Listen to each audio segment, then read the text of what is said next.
Hello guys, നമുക്കിന്ന് അമൃതം പൊടി കൊണ്ട് ബിസ്ക്കറ്റ് ഉണ്ടാക്കിയാലോ? ഞങ്ങളുടെ കുട്ടന്മാർക്ക് ഭയങ്കര ഇഷ്ടമാണ് കേട്ടോ ബിസ്ക്കറ്റ്. പക്ഷെ അങ്ങനെ വാങ്ങിച്ചു കൊടുക്കാറൊന്നുമില്ല. അത്ര നല്ലതൊന്നല്ലല്ലോ ഈ ബിസ്ക്കറ്റ്.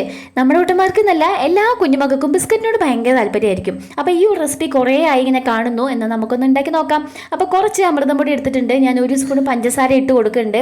പഞ്ചസാര അമൃതം പൊടി ഉള്ളത് കൊണ്ടാണ് കേട്ടോ ഒരു സ്പൂൺ ഇട്ട് കൊടുക്കുന്നത്.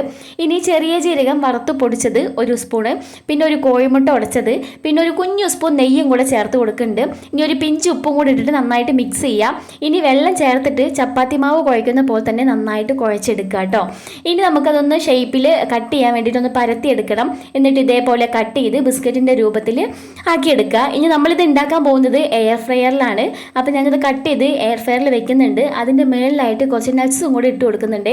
അത് നമുക്ക് എയർ ഫ്രയറിൽ വെക്കാം. ഇനി ബാക്കി കുറച്ച് മാവും കൂടെ ഉണ്ട് കേട്ടോ.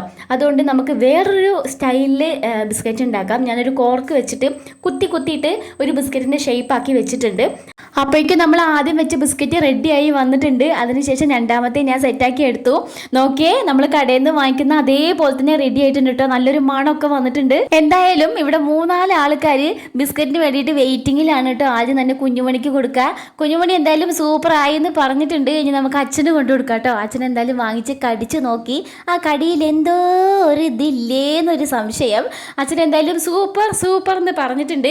ഇനി നമുക്ക് കണ്ണനും അർജുനും കൂടെ കൊണ്ടു കൊടുക്കാം കേട്ടോ. കണ്ണൻ വായിലിട്ടിട്ട് കടിക്കണോ വേണ്ടേ എന്നുള്ളതിലാണ് ഞെഞ്ഞെഞ്ഞേനാക്കിക്കൊണ്ടിരിക്കുന്നുണ്ട്. അപ്പോൾ ഏകദേശം തീരുമാനമായി. നമ്മുടെ ബിസ്ക്കറ്റ് പാളിപ്പോയി.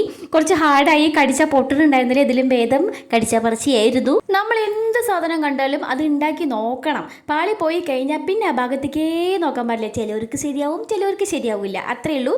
അപ്പോൾ ഇത്രയേ ഉള്ളൂ. അടുത്ത വീഡിയോയിൽ കാണാം. ടാറ്റാ.